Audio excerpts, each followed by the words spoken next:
देखिए, अब तक लगा आपने सुना होगा कि अंटार्कटिक रीजन में ही ओजोन होल था, लेकिन अब एक नई रिसर्च बता रही है कि ट्रॉपिकल ओजोन होल भी एग्जिस्ट करता है, जो कि एक बहुत बड़ा सिक्योरिटी कंसर्न है। देखो, जब अंटार्कटिक रीजन में ये ओजोन होल था, तो उसका जो इम्पैक्ट था, अंटार्कटिक रीजन में लोग नहीं रहते हैं, ज़्यादा से ज़्यादा होता था कि ग्लेशियर्स पिघल जाते थे, उसके द्वारा जो यूवी रेज अर्थ तक पहुंचती थी।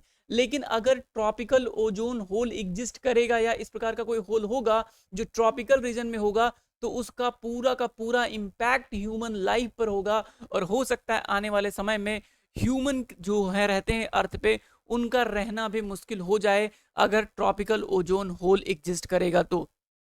इस वीडियो में डिटेल्स समझने की कोशिश करेंगे कि ये ट्रॉपिकल ओजोन होल क्या है, साथ ही साथ हम लोग अंटार्कटिक ओजोन होल के बारे में भी डिटेल से समझेंगे। ओजोन होल क्यों बनता है, उसका क्या फॉर्मेशन प्रोसेस है, सीएफसी का क्या रोल है, क्यों गवर्नमेंट ने सीएफसी को बैन किया हुआ है, ये सब चीजें हम लोग डिटेल से इस वीडियो में समझने वाले हैं। तो चलिए शुरू करते हैं। बहुत इंपॉर्टेंट वीडियो होने वाली है अब तक की ये, क्योंकि ये बहुत इंपॉर्टेंट कॉन्सेप्ट है। डाउन टू अर्थ का ये मैगजीन था, उसमें से मैंने ये आर्टिकल निकाला है, बहुत ही इंपॉर्टेंट है। सबसे पहले शुरू करने से आप एक क्वेश्चन जो है प्रीवियस ईयर में आया हुआ है, आप एक क्वेश्चन सॉल्व कीजिए, इसका जवाब मैं दूंगा आपको इस वीडियो के लास्ट में। आप एक बार क्वेश्चन पढ़ लीजिए। CFC known as ozone depleting substance are used, किस में यूज किया जाता है? चार ऑप्शन दिए हुए हैं, आपको बताना इसका सही जवाब क्या होगा। नाउ आप इस इमेज देखिए, ये अर्थ है, ये प्यारी हमारी अर्थ है, और अर्थ में कुछ इस प्रकार का सन से निकलता है अल्ट्रा वायलेट रेज। ये जो अल्ट्रा वायलेट रेज निकल रही होती है, ये अर्थ पे आती है। अब इस अल्ट्रा वायलेट रेज की तीन टाइप होती है, ए, बी एंड सी। सबसे घातक होती है सी, उसके बाद बी और उसके बाद ए। जो ओजोन लेयर होता है अर्थ के इधर चारों ओर, स्ट्रेटोस्फेयर के आसपास, यहाँ पर अर्थ के चारों ओर एक लेयर होता है जिसका नाम है ओजोन लेयर। ये एटमॉस्फेयर का हिस्सा होता है, और इससे जो है ये अल्ट्रावायलेट रेज फिल्टर हो जाती हैं, मतलब इससे अंदर नहीं आ पाती हैं। ठीक है। अब जैसे सी की बात करें तो अल्ट्रावायलेट जो सी टाइप की है, ये पूरी तरीके से छन जाती है यहाँ पर, इससे नीचे नहीं जा पाती है, ओजोन लेयर को क्रॉस नहीं कर पाती है अल्ट्रावायलेट सी, जो कि बहुत डेंजरस है। अल्ट्रावायलेट ए जो कि कम डेंजरस है, ये अर्थ तक पहुंचती है, लेकिन वो भी बहुत फिल्टर होके। नाउ वी की बात करें तो बी भी बहुत कम मात्रा में जो है अर्थ तक पहुंच पाती है, जिसका नुकसान ह्यूमंस पे बहुत कम होता है। ऑल दो स्किन इन्फेक्शन होते हैं, आपने देखा होगा बहुत लोगों को स्किन इन्फेक्शन हो जाता है, वो होता है अल्ट्रावायलेट बी के कारण से। लेकिन अल्ट्रावायलेट सी पूरी तरीके से फिल्टर हो जाता है ओजोन लेयर के कारण। अब आप सोचिए कि क्या हो, ये जो ओजोन लेयर है ये फट जाए, ये ओजोन लेयर हट जाए, फट जाए, क्या हो अगर यहां से ओजोन लेयर गायब हो जाए? तो जाहिर सी बात है कि अल्ट्रावायलेट सी अर्थ तक पहुंच जाएगी। जब सी पहुंचेगी तो जाहिर सी बात है कि सी की इंटेंसिटी बहुत ज्यादा होगी, आग लग जाएगी, लोगों का स्किन बर्न होना स्टार्ट हो जाएगा। स्किन बर्न अभी भी होता है, लेकिन ज्यादा मात्रा में होना स्टार्ट हो जाएगा। बर्फ के सारे पिघल जाएंगे, पेड़ सारे के सारे मर जाएंगे, हीट इतनी ज्यादा होगी कि लोग सस्टेन नहीं कर पाएंगे, बर्दाश्त नहीं कर पाएंगे। तो अल्ट्रावायलेट सी पहुंच जाएगा अगर ओजोन होल हो जाए। तो ऐसा हुआ, कहां पे हुआ? अंटार्कटिक रीजन में हुआ, अंटार्कटिक रीजन में हुआ।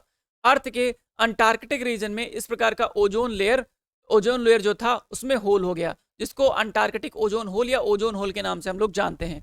नाउ अब क्या देखा जा रहा है, यहां पर जब ये ओजोन होल हुआ तो उसका इंपैक्ट लोगों पर कम हुआ, लेकिन बर्फ पर बहुत ज्यादा हुआ। अंटार्कटिक रीजन में जो बर्फ थी वो बहुत ज्यादा जबरदस्त तरीके से पिघलना स्टार्ट कर दी। लेकिन पिछले 40 सालों में हमने इस ओजोन होल को भर दिया।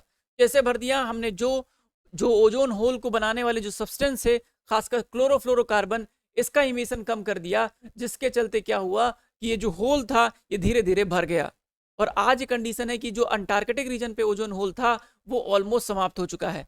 लेकिन अब एक नई रिसर्च आ रही है, वो ये कह रही है कि अंटार्कटिक रीजन तो चलो ठीक है, अब ट्रॉपिकल रीजन यानी कि विषुवत रेखा के 30 डिग्री ऊपर नीचे, north south 30 degree north south of the equator region, यहां पर ओजोन होल दिखाई दे रहा है। तो यहां पर अगर ओजोन होल हो जाएगा तो चूंकि 30 डिग्री नॉर्थ साउथ में दुनिया की लगभग 80% पॉपुलेशन रहती है, तो जाहिर सी बात है कि 80% के ऊपर अगर सीधे अल्ट्रावायलेट सी पड़ेगा तो जाहिर सी बात है कि इनका जीना दुश्वार हो जाएगा, हमारा आपका जीवन दुश्वार हो जाएगा।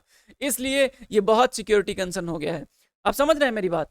अगर आपको इतनी बात समझ में आई तो आप कमेंट सेक्शन में एक बार मुझे बताइए, इस रीजन में, इतने रीजन में आप सोचिए, इस रीजन में सीधे अल्ट्रावायलेट सी आए, देख रहे कहां कहां, पूरा इक्वाडोर, कोलंबिया, इंडिया और अफ्रीका के बहुत सारे कंट्रीज, ठीक है, ये सब पूरे प्रभावित हो जाएंगे। इधर पेरू, सुरीनामी, जितने भी इंपॉर्टेंट कंट्री हैं, मैक्सिको, ये सब जो है पूरी तरीके से त्रस्त हो जाएंगे, तबाह हो जाएंगे अगर ये ओजोन होल आ गया तो, हो गया तो अर्थ पे। तो ये बहुत खतरनाक होने वाला है अगर इस प्रकार का ओजोन होल बन रहा है। कुछ लोग कह रहे हैं बन रहा है, कुछ लोग कह रहे हैं कि नहीं बन रहा है। ठीक है, आगे समझते हैं। इस इमेज को देखिए, इस इमेज से आपको एग्जैक्ट पता चलेगा। देखो ये होता है आपका डिप्लीटिंग ओजोन लेयर। जैसे ये यहाँ पे फट गया, यहाँ पे आप देखो यहाँ पे फट गया, यहाँ पे फट गया, जैसे फटा तो अल्ट्रावायलेट भी सीधे अर्थ तक पहुंच रहा है। सी स्ट्रेटोस्फीयर के आसपास अगर यहाँ पे फट गया तो सी आ जाएगा। और किससे होता है? क्लोरोफ्लोरोकार्बन।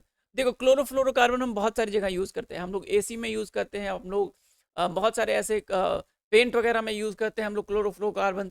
तो अभी गवर्नमेंट ने इसको बंद किया हुआ है। आपको बताना है कि कौन सा इंपॉर्टेंट एग्रीमेंट था जिस एग्रीमेंट के तहत हमने क्लोरोफ्लोरोकार्बन को बैन किया हुआ है। क्लोरोफ्लोरोकार्बन जाता है ऊपर एटमॉस्फेयर में, यानी कि ट्रोपोस्फेयर के आसपास। ट्रोपोस्फेयर के पास एक स्ट्रेटोस्फेरिक क्लाउड्स होते हैं। स्ट्रेटोस्फेरिक क्लाउड्स के साथ ये क्लोरोफ्लोरोकार्बन मिक्स हो जाता है और मिक्स होने के बाद अपने यहाँ से क्लोरीन रिलीज करता है। जो क्लोरीन इस ओजोन के साथ रिएक्शन करता है और ओजोन जो कि O3 होता है। देखो ओजोन क्या होता है? O3। जैसा कि मैंने कहा, मेरे पास पेन इस टाइम मेरा ख़राब हो गया है। O3 होता है, ठीक है। तो अब इसके साथ जब क्लोरीन रिएक्शन करता है क्लोरीन, तो ClO बन जाता है और ये O2 बन जाता है, ये O2 बन जाएगा। यानी कि ओ जो 3 था, यानी जो ओजोन था, ओजोन ऑक्सीजन में कन्वर्ट हो जाएगा और यहाँ पर होल हो जाएगा, यानी ओजोन गायब हो जाएगा, यहाँ से ऑक्सीजन के रूप में बन जाएगा। तो इसके चलते ये होना स्टार्ट हो जाएगा। इसीलिए क्या करते हैं कि CFC को बैन किया गया है, इसीलिए CFC को बैन किया गया है पूरी तरीके से। ठीक है, समझ में आई मेरी बात इतनी? तो ये यही रिसर्च कह रहा था। 30 डिग्री नॉर्थ साउथ जो है अब रिसेंट स्टडीज़ के तहत जो है पता चला है कि इस प्रकार का जो है और एक होल बनने लग रहा है। ठीक है, ये बहुत खतरनाक बात है। और मैंने कहा कि पिछले 40 सालों की एफर्ट के कारण अब जो है एक डीपेस्ट जो लार्जेस्ट गैप था ओजोन लेयर में, उसको हमने अंटार्कटिक रीजन में हमने भर दिया है। ये देखो, आप इस इमेज से आप ज़्यादा अच्छे समझ सकते हो कि देखो ये ट्रोपोस्फेयर है, ये हमारा अर्थ, ये हमारे पहाड़ जो वगैरह पहुँचते हैं, ये ट्रोपोपॉज रीजन। उसके बाद आप देखो यहाँ पे ये आपका ट्रोपोस्फेयर वाला रीजन है। ट्रोपोपॉज रीजन में और क्या होता है, ट्रोपोपॉज रीजन में ही यहाँ पे आपकी हवाई जहाज़ वगैरह चलते हैं। ठीक है, यहीं पर हवाई जहाज़ वगैरह चलती है, जो कॉमर्शियल हवाई जहाज़ होती हैं यहीं पे चलती हैं। उसके ऊपर आप स्ट्रेटोस्फेयर देखोगे, स्ट्रेटोस्फेयर और ट्रोपोस्फेयर या ट्रोपोपॉज के बीच में एक लेयर होती है जिसको ओजोन लेयर बोला जाता है। स्ट्रेटोस्फेयर और ट्रोपो, यानी ऐसा कह लो कि ट्रोपोपॉज और स्ट्रेटोपॉज, इन दोनों के बीच में एक लेयर होती है जिसको बोला जाता है ओजोन लेयर। यही ओजोन लेयर हमको प्रोटेक्ट करती है, किससे? अल्ट्रावायलेट रेज से।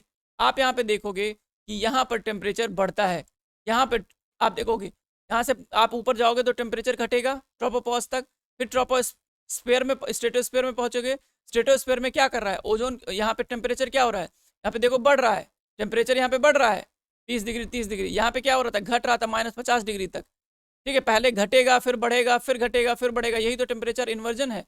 अर्थ का एटमॉस्फेयर टेम्परेचर कैसे काम करता है, पूरा जो है हमारे जो है ऊंचाई बढ़ने के साथ टेम्परेचर ऐसे ही तो काम करता है, वो सिग्मा बन जाता है। ध्यान दो, बहुत इंपॉर्टेंट है। तो आप देखोगे कि स्ट्रेटोस्फेयर में, यानी ट्रोपोपॉज से स्ट्रेटोपॉज के बीच में टेम्परेचर क्या हो रहा है, टेम्परेचर आपका बढ़ रहा है। ये क्यों हो रहा है? क्योंकि ओजोन यहाँ पर है। ओजोन काफ़ी गर्म गैस है। ओजोन का फॉर्मेशन ही कैसे होता है, अर्थ जब अल्ट्रावायलेट रेज ऑक्सीजन के साथ रिएक्शन करती है, सूर्य से निकलने वाली अल्ट्रावायलेट रेज जब सूर्य के साथ ऑक्सीजन के साथ रिएक्शन करती है तो बनता है आपका ओजोन, यानी कि काफ़ी गर्म गैस।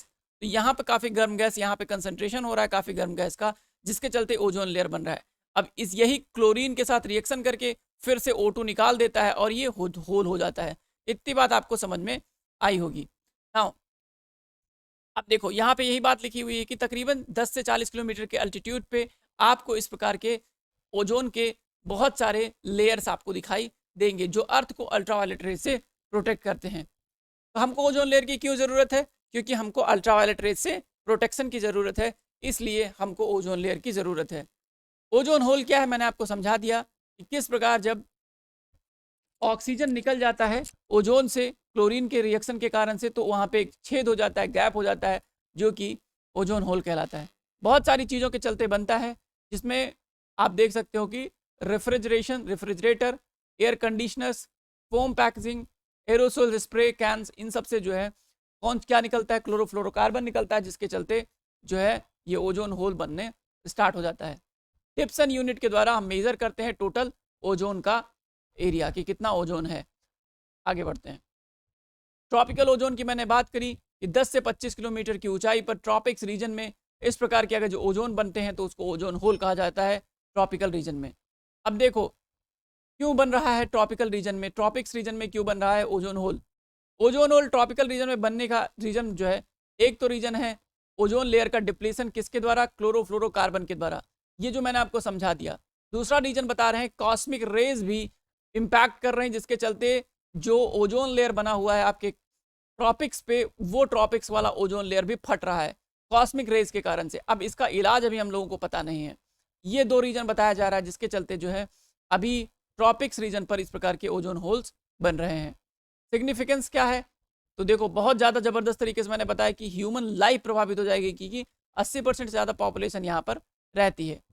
अंटार्कटिक रीजन में जो ओजोन होल हुआ था उसका डिस्कवरी किया गया था ग्राइंडर के द्वारा एंड साकलिन के द्वारा, यहाँ पे आप देख लो, ठीक है, 1985 में। उसके बाद हमने आईएमडी ने लगातार कोशिश करी कि इस ओजोन होल को जो अंटार्कटिक रीजन में उसको भरा जाए।